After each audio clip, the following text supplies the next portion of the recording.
드디어 끝이 보이는 걸까요? 백신 공동구매 프로젝트인 코백스 퍼실리티를 통해서 화이자 백신 5만 명분이 다음 달 설 연휴 전에 국내에 들어올 가능성이 커 보입니다. 도입, 유통, 보관, 그리고 접종까지 모든 과정이 만만치 않은 작업인데요. 정부는 접종 준비 작업에 속도를 내고 있습니다. 자영업자 피해 보상 법제화 문제를 두고 좀 기재부와 기싸움을 벌이던 정 총리 경로했다, 이런 소식도 들려왔는데요. 자, 관련 정치권 현안들 최영일, 이종근 두 분 시사평론가 오늘 함께하겠습니다. 어서 오십시오. 안녕하세요. 안녕하십니까?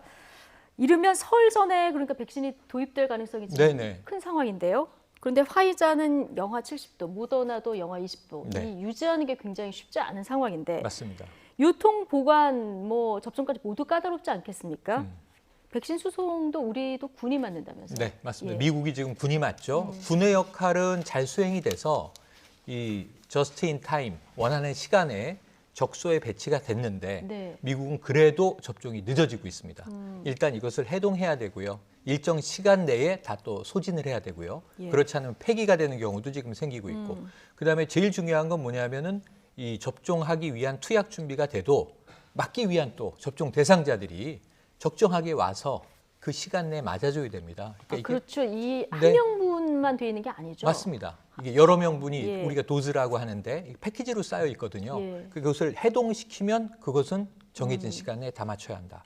그 문제가 발생해서 지난번에는 한번 그 시간이 지나서 초기에 폐기하고 담당 공무원이 해임된 일도 있었습니다. 그러니까 그만큼 이제 아주 이게 귀중한 자산을 정말 잘 모든 변수를 잘 맞춰서 착착착 맞춰 나갈 수 있을까가 아주 중요한 건데 우리는 미국보단 나을 거로 생각되지만 시행착오는 각오하고 있는 거거든요. 그렇죠. 그래서 우선 군이 수송과 보관을 담당한다. 문제는 파이자와 모더나의 경우에는 이 일반 독감 백신을 놓는 의원급에서 처리할 수가 없기 때문에 전국에 250개의 접종 시설을 지정한다는 거예요. 이것도 지원을 받는다는 거고 250개인 이유는 기초자치단체 수에 맞춰서 접근성까지 고려를 해서 지역 주민들이 자신의 지역에서 맞을 수 있도록 배려하는 것이고 문제는 의료진이 최소한 9천 명에서 많게는 2만 7천 명 정도가 필요합니다. 그러니까 이 센터 하나에 접종 시설 하나에 의사도 한 20명, 간호사도 한 40명 있어야 되는 거죠.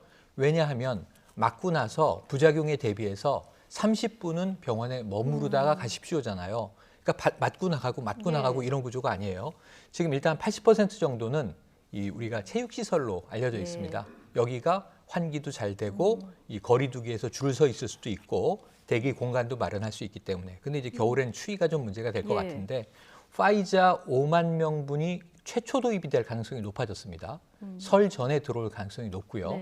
그럼 빨리 맞춰야 되는데 지금 말씀드린 방역 당국의 계획의 인프라가 250개 시설 센터, 이 접종 시설이 언제 세팅되겠느냐. 지금 오늘 마감 희망하는 시설을 지원을 받고 마감을 하고 결정하는 게 남아 있거든요. 근데 지금 200개가 안 되는 것 같습니다. 그럼 추가 시설은 또 정부가 정해야 되겠죠. 그러니까요.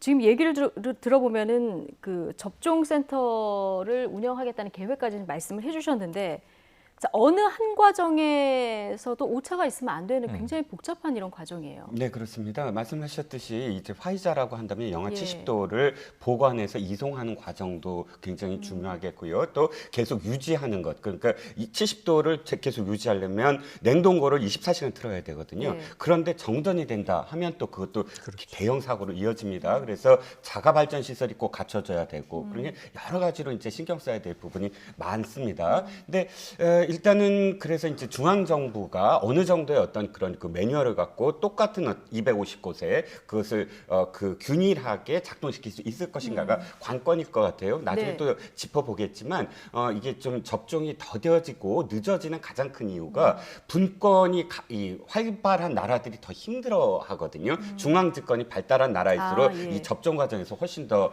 수월하게 하는 이유가 즉 중앙 정부가 이걸 전체적으로 통제할 수 있느냐에 달려 있는 만큼. 만큼 일단 접종 지금 센터를- 백신 접종을 이미 시작한 나라들 속도가 더딘 것도 이런 이유가 있는 거겠군요. 네, 그렇습니다. 미국이 예. 대표적인 경우인데 미국은 트럼프 대통령이 이제 전임 대통령이 됐지만 일단 백신을 개발하고 구입하는 데에서는 100만 달러 이상 투입을 했어요. 그런데 그 다음 유통하고 보관하고 접종하는 데는 돈을 거의 예산을 제대로 지금 마련하지 않고 있다는 것이 드러난 거예요. 그러니까 아까 평론가님께서도 말씀하셨지만 인력이 가장 큰 문제거든요. 하루에 600명에서 1000명, 뭐 미국 같은 경우는 하루에 100만 명을 지금 하겠다는 계획인데 그러려면 접종하는 인력이 상시적으로 필요하잖아요. 그러면 그 인력에 대해서 초과 근무 수당이라든지 이런 예산을 확보를 해야만 그 인력이 고정적으로 지속 가능하게 접종을 계속 실시할 수가 있는데 그런 예를 들어서 이 인프라에 대한 시설을 제대로 갖춰주지 않고 그냥 접종을 시작을 한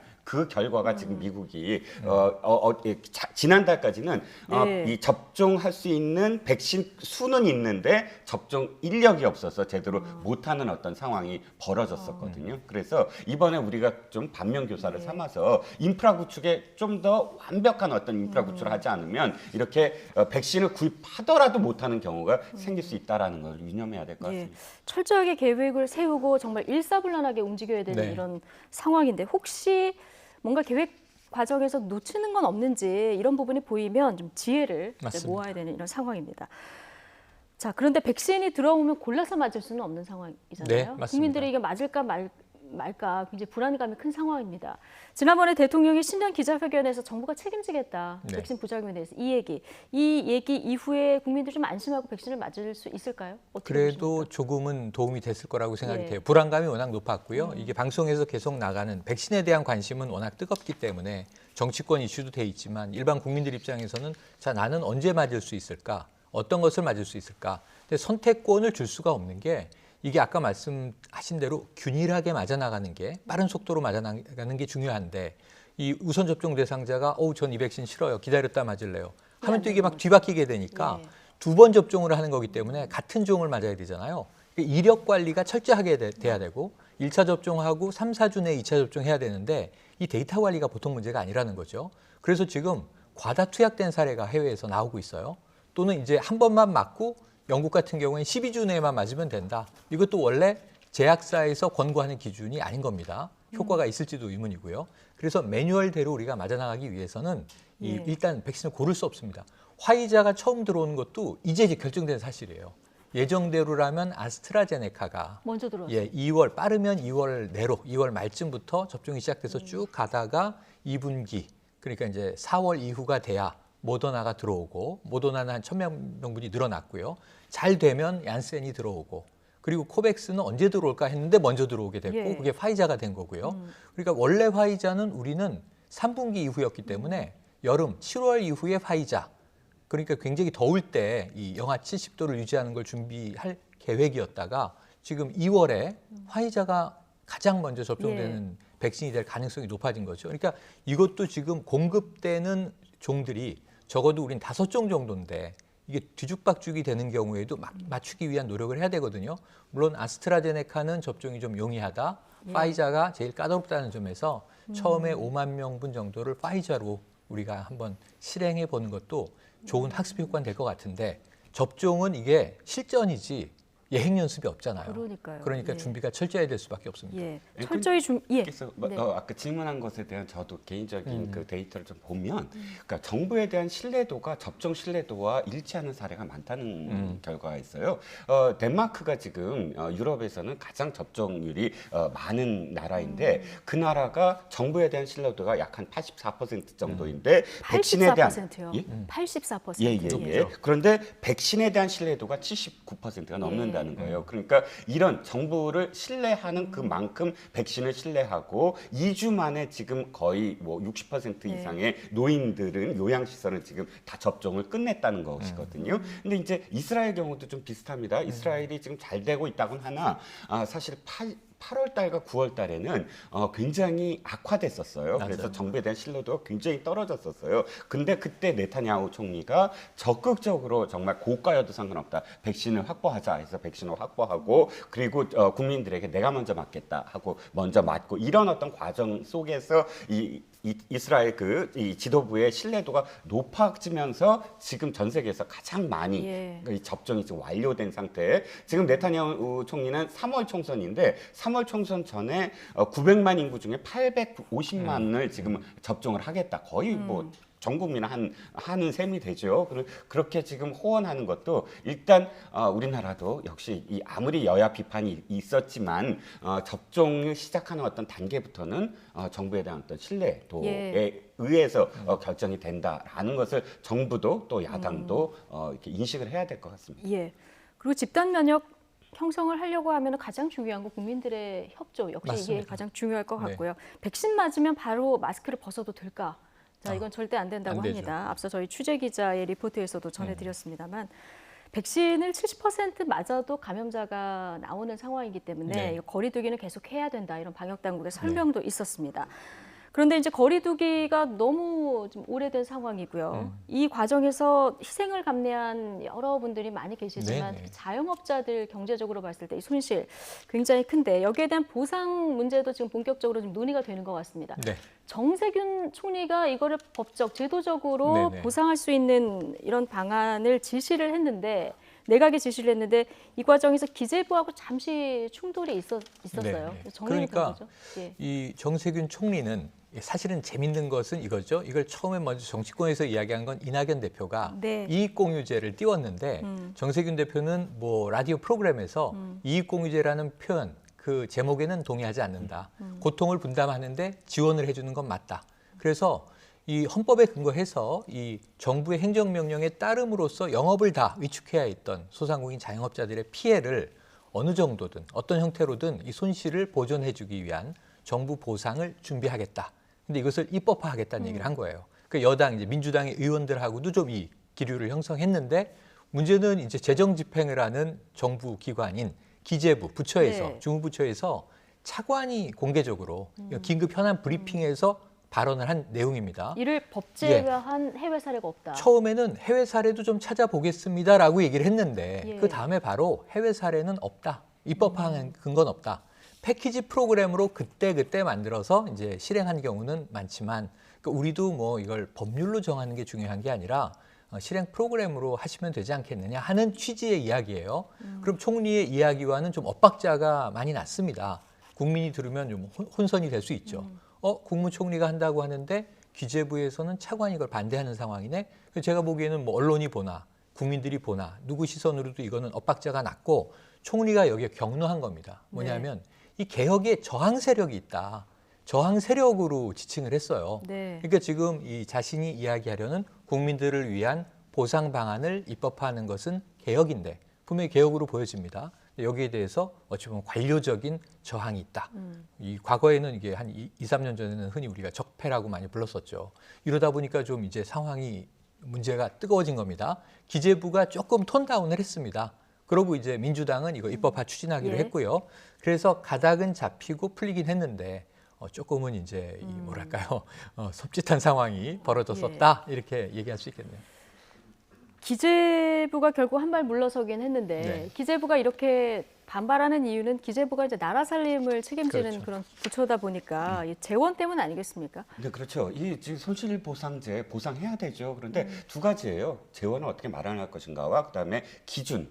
그러니까 보상을 하는데 일률적으로 할 것이냐 아니면 업종별로 또는 또 종목별로 또 업체별로 사실 상황들이 다 다른데 그럼 그 상황들을 전부 다 고려를 해서 할 것인가. 왜냐하면 이것이 법제화돼서 지급하기 시작하면 굉장히 많은 또 이 뭐랄까요 불만 이 형평성 이런 문제 제기가 있잖아요. 그러려면 이것을 차근차근히 사실 봐야 된다. 물론 급하게 지금 요구하는 소상공인들의 어떤 절박한 심정은 알겠지만 중요한 건 이게 법제화거든요. 한번 법을 만들어 놓으면 이게 고정적으로 돈이 들어간다는 거예요.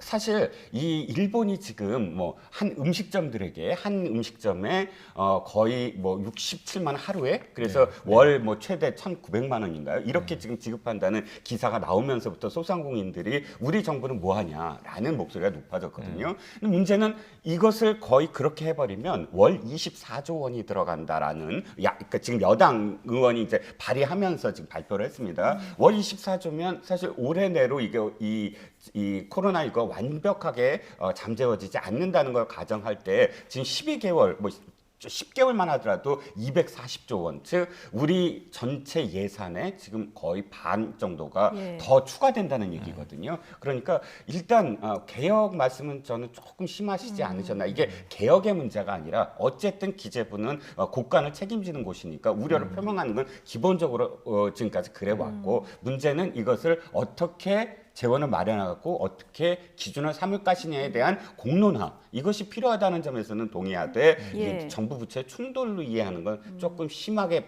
반응하셨다. 어떤 면에서는 그래서 정치적인 의미가 계속 나오는 예. 게 아니냐라는 네. 거죠. 그런데- 여당에서는 네.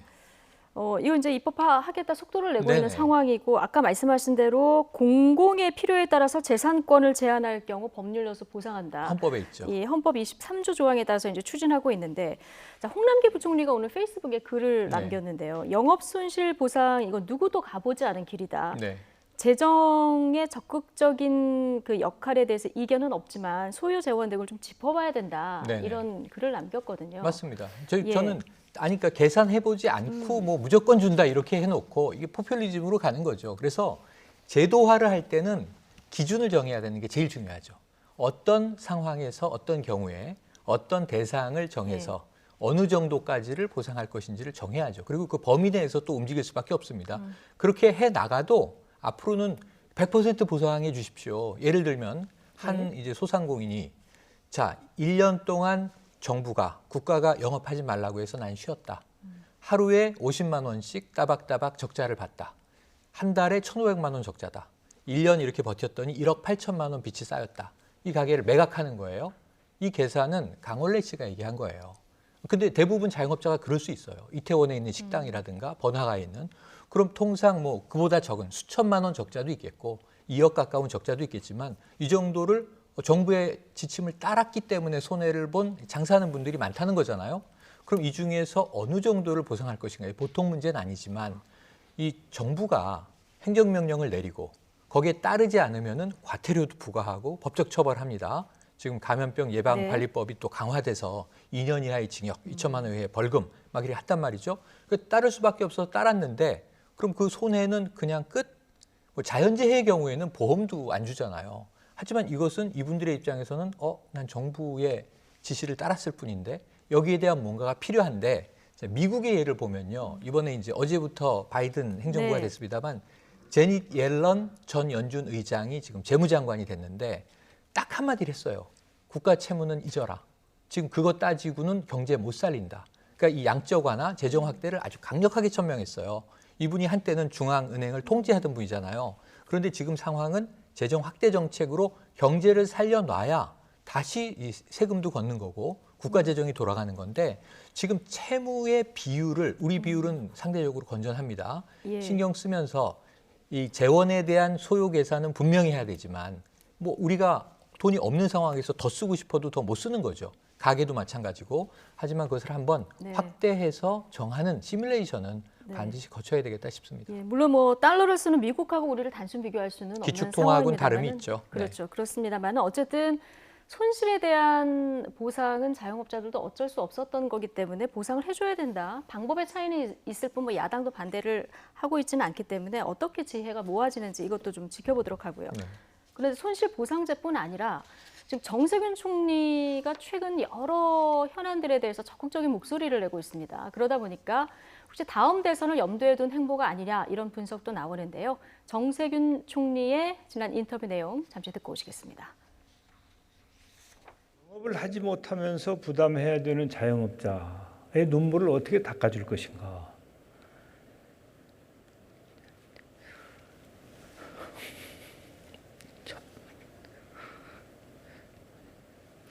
네. 정말 힘든 일이죠. 총리님께서 코로나 방역이 어느 정도 좀 성과를 보이고 진정이 되면 예. 이제 여의도로 돌아가실 거다. 이런 전망을 내놓던데 맞는 전망입니까, 총리님? 여의도라면 저는 국회의원이 아닌데요. 아니요, 그러니까 정치로 돌아간다고 이야기를 하는 게 말고 대선 준비에 들어갈 거다. 더 그럼 직접적으로 여쭤보겠습니다. 예. 저는 정치인입니다. 네. 그래서 당연히 정치로 돌아갑니다. 그렇지만은 음. 현재 제가 코로나19와 싸우고 있지 않습니까? 네. 이 일에 매진하고 있는 것이 저의 현재 입장이어서 네. 그 다음에 뭘 하고 하는 것은 제가 지금 말씀을 드릴 수 있는 상황이 아닙니다. 그렇지만 저는 정치인이기 때문에 계속해서 정치는 하죠. 자영업자들 어려움 얘기하면서 울컥하는 모습도 네. 잠시 보셨는데 나는 정치인이다. 예. 코로나 총리 임기 끝나고 나면은 다음 행보는 그렇다면 생각해 볼 수 있는 게 대선입니까? 지금 이 정 총리의 경력을 보면 사실 대선밖에 없지 않나라는 다 생각이에요. 해보셨죠? 왜냐하면 예. 국무총리까지 하시고 또 이 국회의장까지 하시고, 그러니까 국가 서열로서는 뭐 2위, 3위 뭐 다 하셨잖아요. 그러면 여기서 갑자기 서울시장이라든지 또는 뭐 다른 국회의원 한 번 더, 이건 의미가 없죠. 왜냐면 국회의장까지 하셨으니까. 네. 그러면 자연스럽게 대선을 생각해 볼 수밖에 없고, 또 최근에 이렇게 표현하시는 게 이 이재명 지사의 어떤 그 기본소득 논란, 또 재난지원금 논란에 대해서 단세포라는 표현도 사실 그러니까 총리로서는 정치적인 어떤 표현으로 여겨져요. 그래서 뭐 정치인이니까 당연히 뭐 정치 말씀하신 건 당연할 텐데, 저는 사실 아까도 말씀하셨지만 이 총리만이 아니라 또 하나의 직함을 갖고 계시죠. 중대본. 그렇죠. 중앙재난안전대책본부 예. 본부장이잖아요. 지금 노란 옷을 맨날 입고 네. 계시잖아요. 그게 왜 그러냐면 작년 2월 20일 날 경계에서 심각 단계로 올라가면서 중대본이 만들어지고 중대본부장이 됐거든요. 그렇다면 이 총리만 그만두는 게 아니라 중대본부장도 그만두는 건데, 이 진짜 코로나19에 대한 어떤 성과 또는 코로나19가 잠재워지지 않은 상태에서 대선을 위해서 중대본부장 자리를 그만둔다? 이런 또 비난을 받게 되거든요. 예. 그렇기 때문에 말씀도 그렇게 하셨지만 코로나19에 대한 어떤 정말 그 성과를 보여야만 사실 정치 행보를 할 수 있는 그런 상황이 아닐까 싶습니다. 아, 그렇군요. 지금 정세균 총리에 대한 국민의 여론 흐름을 잠깐 볼까요? 여론조사에서 좀 주목할 부분이 있는데, 지금 여권에서는 이재명 지사하고 이낙연 대표가 투톱이었었는데요. 제3의 대선 후보로 누구를 선호하느냐 이런 질문을 했더니요. 거기서는 정세균 총리가 지금 17%로 네. 1위입니다. 그러니까 1, 2위를 달리는 후보 말고 제3의 후보가 등장했을 때 누구를 지지하겠느냐 이런 여론조사였는데요. 어떻게 보십니까? 자, 이 충분히 가능하죠. 지금 예를 들면은 양강 구도가 오래 왔죠. 민주당 안에서는 네. 이재명 경기지사와 이낙연 대표. 자, 이낙연 대표가 부동의 1위였다가 지난해 가을부터 심상치가 않게 붙었어요. 그래서 이제 양강 구도다. 1, 2위는 큰 의미 없이 오차 범위 내에서 움직이다가 올해 연초에 드디어 역전이 되면서 오차 범위가 쭉쭉 이제 벌어지고 벌어지는 있습니다. 상황이죠. 예. 그러니까 이낙연 대표가 떨어지는 양상이죠. 예. 뭐 사면론의 역풍도 있고 여러 가지 이제 이유를 가지고 분석을 해봅니다만, 그러면 누구에게 기회가 오느냐 하면 정세균 총리에게 기회가 올 수밖에 없어요. 지금 3위까지를 끊어보면은 정세균 총리가 3위잖아요. 지금 이 지표로 그렇죠. 보면. 예. 근데 1, 2위만 보고 3위는 사실은 빠져 있죠. 그런데 이 양강 구도가 아니라 이제 원탑 구조에서 오히려 이낙연 대표와 정세균 총리의 격차가 붙는다면 1강 2중 구도에서는 드라이브가 걸리는 건 3등입니다. 3위가. 치고 올라가면 2등 되는 거잖아요.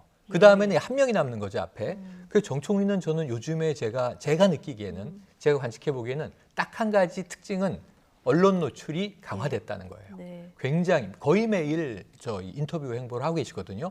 근데 거기서 국민들에게 방역에 대한 당부도 물론 중대본 본부장 입장으로 하시고 또 총리로서 이제 국정 방향에 대한 이야기도 설명해 주시는 게 정보 전달의 의미가 있지만, 또 하나는 본인의 의지가 드러나는 게 아까 말씀하신 이재명 지사에 대한 나름의 견제구, 또는 이제 내부의 이 기재부 관료에 대한 질타, 이런 것들은 국민들을 향한 메시지다, 우회적인 메시지다, 이렇게 해석하기에 충분히 가능해 보입니다. 네. 근데 정세균 총리 최근에 여론조사 빼달라고 하지 않았습니까? 아, 물론 지금 예. 현재 이 중대본 본부장 입장이고 하다 보니까 예. 빼달라는 요청을 했습니다만, 예. 빼달라는 요청을 근데 이게 했습니다만, 여론조사 회사 입장에서는 네. 관심 인물을 빼는 것도 쉽지 않은 일인가 봐요. 그렇죠. 예. 그래서 오히려 빼달라는 요구를 통해서 노이즈 마케팅이 될 수도 있는 것이 정치다.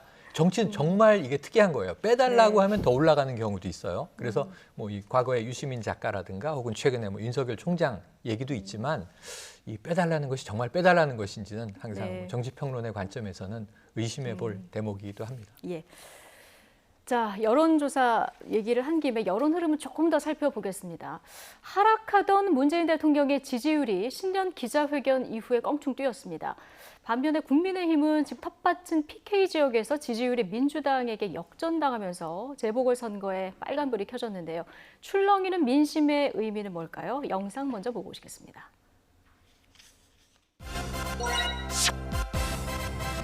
달려라 달려 로봇이야 나가라 나라 태권브이 정의로운 진주만 보고 태권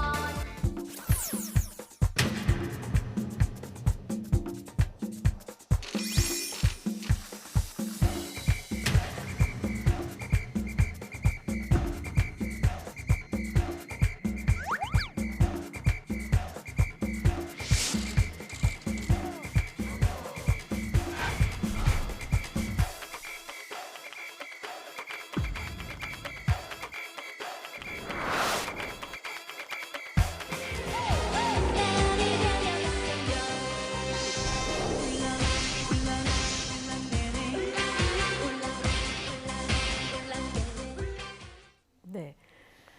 자, 여론 분석을 해볼 텐데요. 문재인 대통령 지지율이 8주 만에 지금 40%대를 회복했습니다.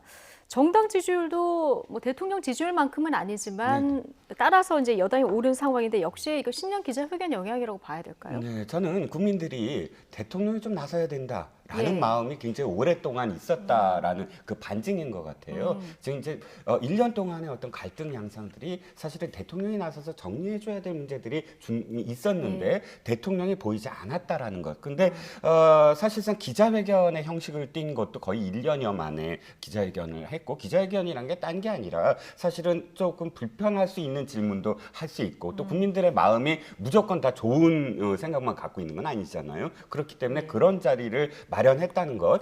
첫 번째는 그렇고요. 두 번째는 어떤 의미에서는 지금 여당 내 차기 주자 또는 야당의 차기 주자라고 불리는 각각의 사람들에 대해서 하나의 어떤 정리를 했다라는 그런 생각도 들어요. 왜냐하면 이낙연 대표와 관련해서는 사면론과 관련해서 선을 그었고 윤석열 검찰총장과 관련해서는 대한민국의 이 검찰총장이다. 문재인 정부의 검찰총장이다. 이렇게 해서 또 선을 그었고 이재명 지사와 관련해서는 물론 경기도의 재난지원금은 중앙정부가 못하는 것이 지자체가 할 수 있다라고는 했지만 그 앞에 말한 건 보편과 선별 논쟁에 있어서 사실 그러니까 이재명 지사는 무조건 보편해야 된다라고 주장을 하는데 선별도 필요하다. 그것은 때에 따라서 상황에 따라서 그건 해야 된다라는 것으로 또 선을 그었고 이러면서 대통령한테 집중되는 차기 주자에 집중되던 시선이 대통령한테 집중되는 효과가 있었거든요. 그 효과가 충분히 나타난 게 아닌가 싶습니다. 대통령 목소리에 대한 갈증이 있었는데 이게 좀 해소되면서 이제 V자 상승을 했다 이런 분석이신데 여야 모두 지금 재보궐선거 앞두고 있는 상황이니까 선거가 치러지는 서울 그리고 부산 민심에 그렇습니다. 촉각을 곤두세울 수밖에 없지 않습니까?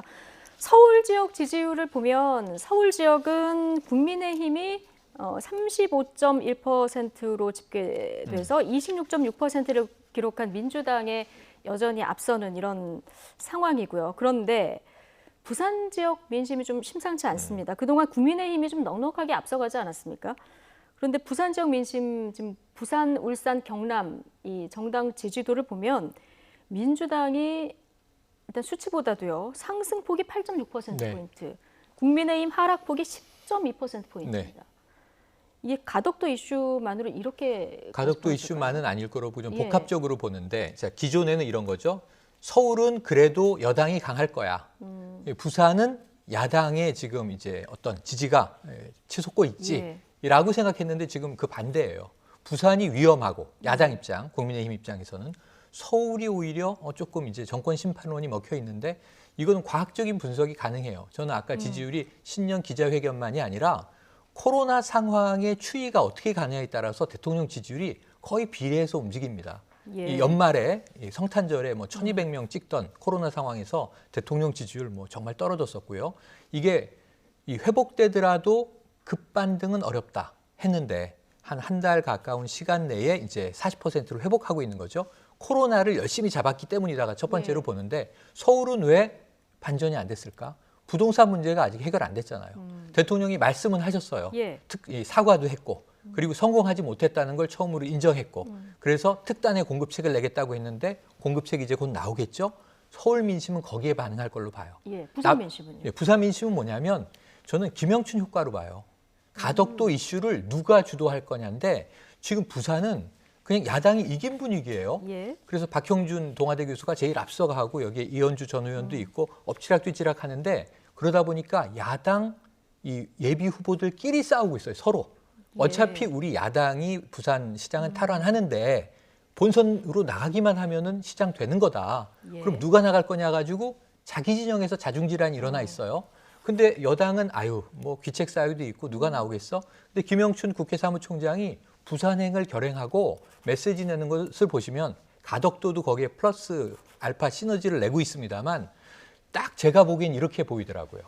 아, 지금 여당 후보가 야당 같다. 도전자 입장이고 예. 야당 후보가 챔피언 같은 입장이구나.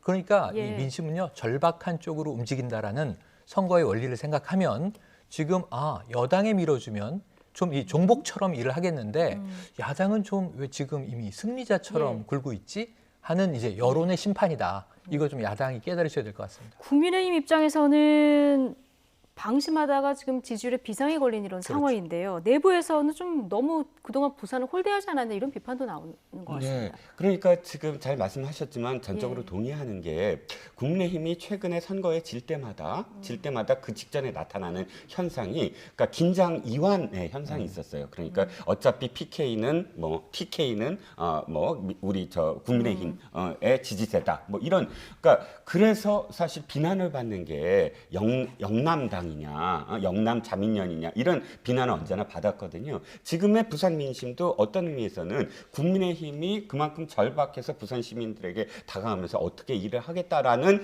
그런 이 어떤 선거 전략이 안 보였다는 것 그리고 부산은 이미 이긴 분위기야 이런 것들이 굉장히 만연했다는 것이 아마도 미리 회초리처럼 지금 다가갈 텐데 상당히 유의미한 저는 모멘텀이라고 봅니다. 예. 그러니까 지금까지는 상대가 없었거든요. 그러니까 이 부산에 나오는 민주당의 후보가 누가 될지 맞아요. 거의 나오지도 않았고요. 그러면서 처음으로 김영춘 사무총장 이제 나오면서 구도가 형성이 되면서 이 지지율이 지금 이렇게 예. 변했단 말이죠.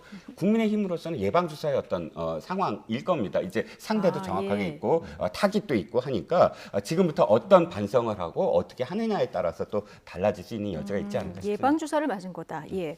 자, 이런 흐름을 타서 지금 민주당은 부산 가덕도 신공항 띄우기에 나섰습니다. 네. 이낙연 대표가 어제 가덕도 신공항 현장 사찰에 나섰고요. 시찰에 나섰고 이에 국민의힘 김종인 비상대책위원장은 민주당이 1호 공약으로 삼은 가덕도 신공항의 효과를 깎아내리면서 견제구도 날렸는데요. 이 얘기 함께 듣고 오시겠습니다.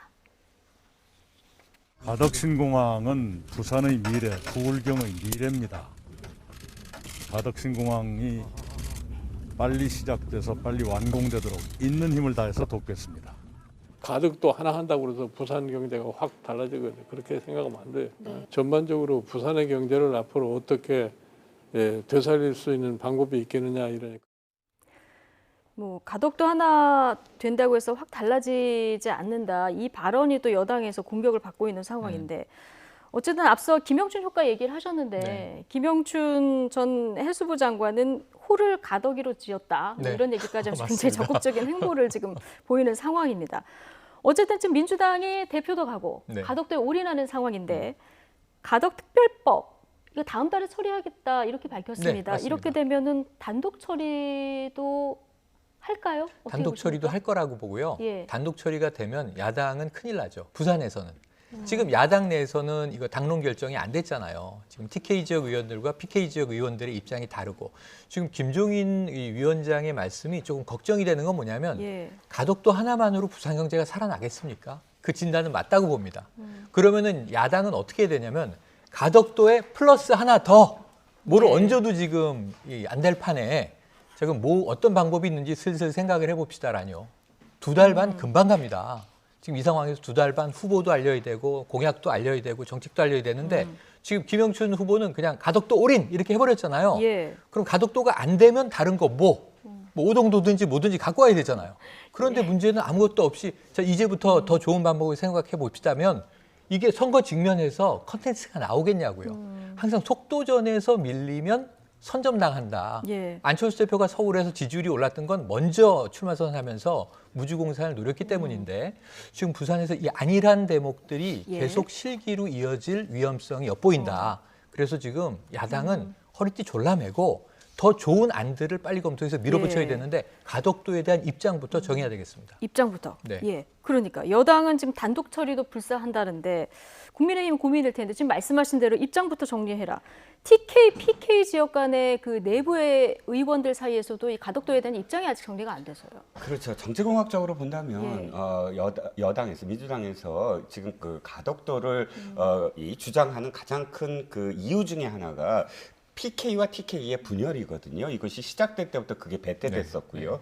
그게 사실상 지난 선거에서 계속 패배하는 이유도 3당 합당으로 생겨난 것이 사실은 국민의힘의 전신 아닙니까? 그 3당 합당이 사실은 TK와 PK의 결합이거든요. 근데 이게 분리가 되면 전체적인 어떤 선거, 대선이라든지 총선에서는 분리할 수밖에 없어요. 국민의힘은 3당 합당이 전신이었기 때문에. 그런데 어떤 의미에서는 저는 가덕도는 새로운 어떤 그 안이 아니거든요. 이미 2012년도에 문재인 대통령이 그때 후보로 나설 때도 가덕도 얘기를 했고 또 최근에 오거돈 시장의 가장 큰 공약이 가덕도였어요. 공약에서. 그러니까 때 되면 나오는 가덕도 공항은 어떤 의미에서는 부산 시민들 입장에서 곰탕 같은 느낌. 또 울거먹고 또 우려서 또 나온 듯한 것. 아주 신선하지 않은데 왜 이게 때 되면 나올까 하는 생각을 가지신 분도 저는 있다고 보거든요. 이게 완벽한 게임 체인저가 아니다. 민주당도 가덕도 플러스 알파가 있어야 된다라는 생각입니다. 가덕도 공항 이슈까지 살펴봤고요. 다음 주제 남은 시간 동안 짧게 보겠습니다.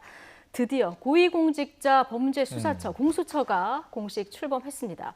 김진욱 초대 공수처장은 국민 앞에 오만한 권력이 되지 않을 거라면서 정치적 중립을 지키는 수사와 기소로 국민의 신뢰를 얻겠다 이렇게 강조했는데요. 취임사 내용 잠깐 듣고 오시죠.